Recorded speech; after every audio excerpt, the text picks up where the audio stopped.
কত কিউট মেয়েটা, একটা ছোট্ট বিড়াল লাগছে, খিলখিল করে হাসছে। আমি ভাবির কাছে গেলাম, ভাবি একবার তিথিকে আমার কাছে দেবে? এতে জিজ্ঞাসা করার কি আছে? তোমার ভাতিজি, তোমাকে চাইতে হবে? ধরো, নাও, নিয়ে থাকো, আমি কাজ করব। ভাবি আমার কোলে দিয়ে কাজ করতে চলে গেলেন।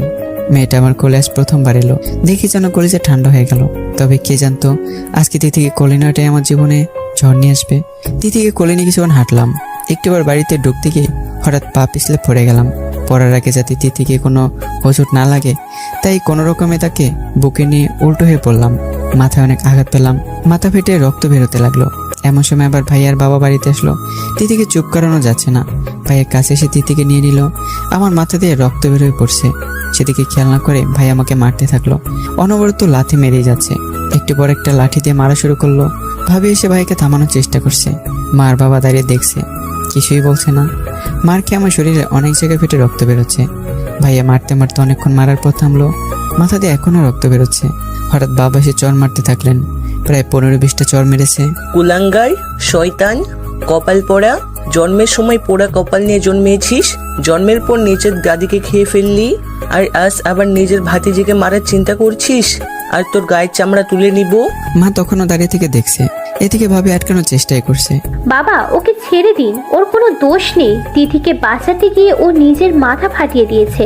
প্লিজ বাবা, থামুন আপনি, অনেক রক্ত পড়ছে। তুমি বেশি কথা বলবে না, ওকে আজকে শিক্ষা দিতে হবে। কথাটা বলে বাবা লাঠিতে মারতে থাকলো।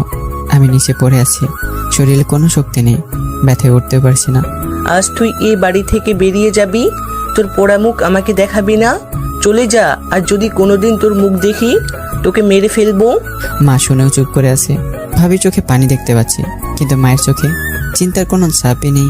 শরীরে ব্যথায় উঠতে পারছে না, মাথা দিয়ে রক্ত পড়া একটু কমছে না, অনেক কষ্ট হচ্ছে।